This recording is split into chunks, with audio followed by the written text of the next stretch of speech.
नमस्कार दोस्तों, स्वागत है आपका हमारे YouTube channel teacher TET exam में। आइए शुरू करते हैं आज की वीडियो। आज का हमारा टॉपिक है वर्ण विचार। देखिए, सबसे पहले वर्ण विचार में हम वर्णों को पढ़ेंगे, वर्ण क्या होते हैं। ठीक है, अब वर्ण की परिभाषा देख लीजिए। मौखिक ध्वनि की सबसे छोटी इकाई, अर्थात जिसके टुकड़े न किए जा सके, जिसके टुकड़े न किए जा सके, और लिखित रूप में जिन चिन्हों द्वारा व्यक्त किया जाता है उनको हम क्या कहते हैं? वर्ण कहते हैं। क्या कहते हैं? वर्ण।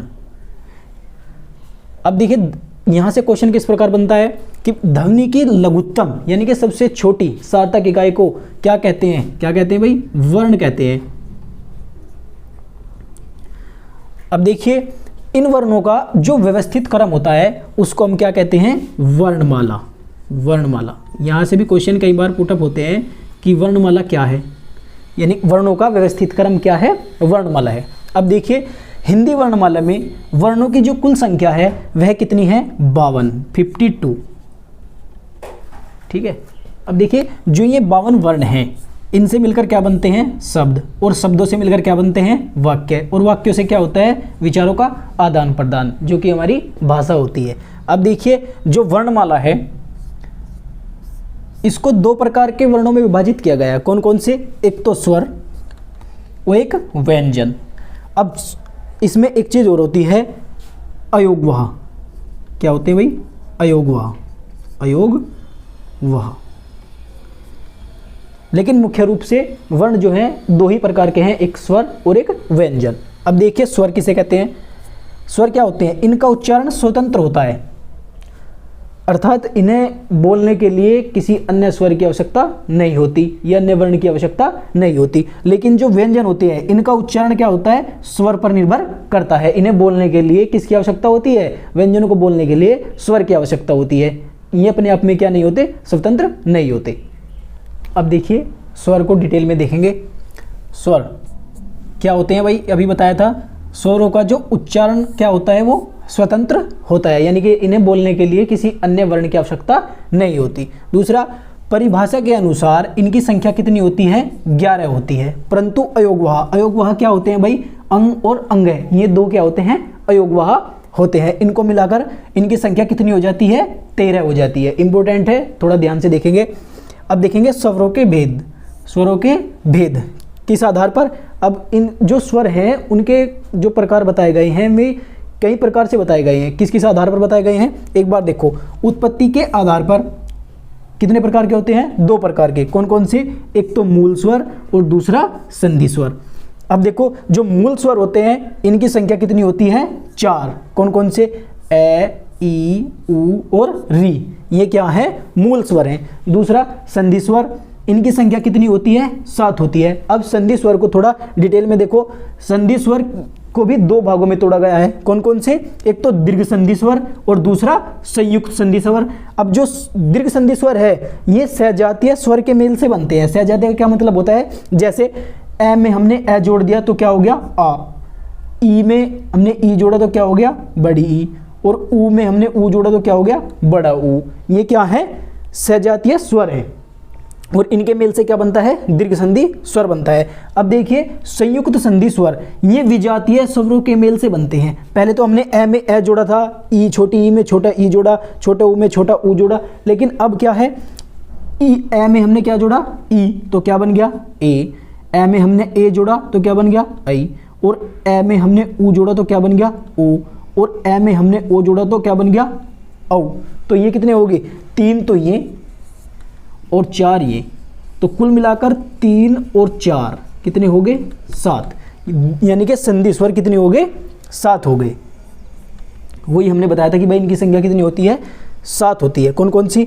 आ, बड़ी ई, बड़ा ऊ, ए, ऐ, ओ और औ, ये थे क्या? संधि स्वर। देखिए, उच्चारण के आधार पर, उच्चारण के आधार पर जो स्वर होते हैं वे 3 प्रकार के होते हैं। कौन कौन से? हर्ष स्वर, दीर्घ स्वर और प्लुत स्वर। अब देखिए, हर्ष स्वर उच्चारण में बहुत कम समय लगता है। जो हर्ष स्वर होते हैं उनके उच्चारण में बहुत ही कम समय लगता है, और वे एक मात्रिक या लघु मात्रिक होते हैं। ये कौन कौन से होते हैं? ए, छोटी ई, छोटा ऊ और री दीर्घ स्वर, इनके उच्चारण में 2 गुना समय लगता है। किसकी अपेक्षा? हर स्वर की अपेक्षा 2 गुना समय लगता है। इनको द्विमात्रिक भी कहते हैं। दूसरा, ये कौन कौन से हैं? आ, ई, सॉरी बड़ी है ये, बड़ा ऊ, ए, ऐ, ओ और औ, ये क्या है? दीर्घ स्वर। अब देखिए प्लुत स्वर। संस्कृत में संबोधन के लिए इन स्वरों का प्रयोग किया जाता है। ये स्वर क्या होते हैं? प्लुत स्वर। जैसे हे राम, किसी को बोलेंगे हे राम, थोड़ा लंबा खींचता है ना। जैसे सुनो, तो ये क्या है?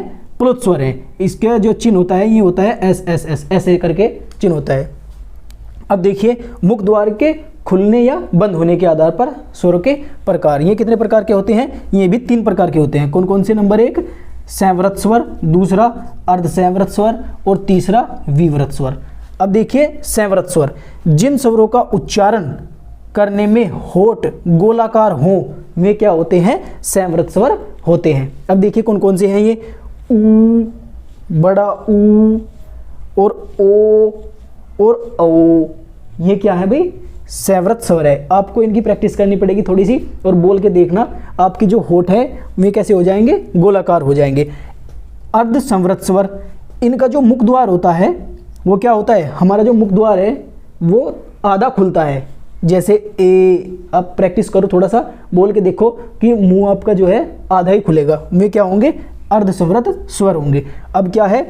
विवृत स्वर। ये स्वर ऐसे होते हैं जिनमें आपके होठ जो है वे फैले रहते हैं, वे गोलाकार नहीं होते। कौन कौन से हैं वे? जैसे ए, आ, ई, बड़ी और ऐ। आप इनको बोल करके देखें, थोड़ा प्रैक्टिस करें तो आपको बिल्कुल एकदम समझ में आ जाएगा कि कौन संवृत है, कौन अर्ध संवृत है और कौन विवृत है। अब देखिए जीभ के प्रयोग के आधार पर स्वर के भेद कितने होते हैं? 3 होते हैं। एक तो अग्र स्वर, दूसरा मध्य स्वर और एक पश्च स्वर। अब देखिए जो अग्र स्वर होते हैं वे जीभ के अगले भाग के प्रयोग से बोले जाते हैं। जो मध्य स्वर होते हैं वे जीभ के मध्य भाग के प्रयोग करने से बोले जाते हैं। और जो पश्च स्वर होते हैं वे जीभ के पिछले भाग के प्रयोग करने से बोले जाते हैं। जैसे अग्र स्वर आपका छोटी, बड़ी, ए, ऐ, ये क्या है? अग्र स्वर। अब देखिए मध्य स्वर, ये क्या है? जीभ के मध्य भाग का प्रयोग किया जाता है इन्हें बोलने के लिए, जैसे ए। और जो पश्च स्वर हैं जो पिछले भाग से बोले जाते हैं वे क्या है? आ, ऊ, बड़ा ऊ, ओ और औ।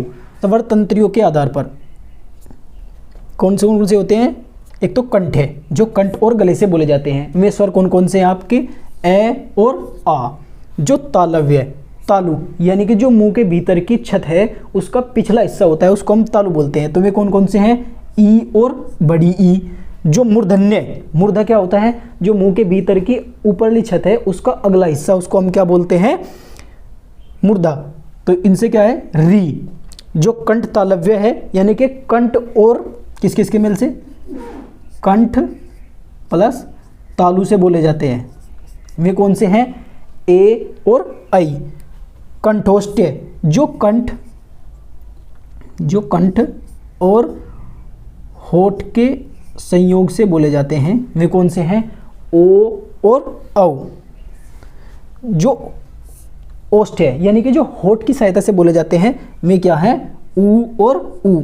आपको इनके थोड़ा प्रैक्टिकली इन्हें करके देखना तो बहुत ही अच्छे तरीके से समझ में आएंगे। अब देखिए अनुस्वार, ध्वनि जब नाक से निकलती है तो वे क्या होते हैं? अनुस्वार। जैसे अंगूर, अंगद और कंकर।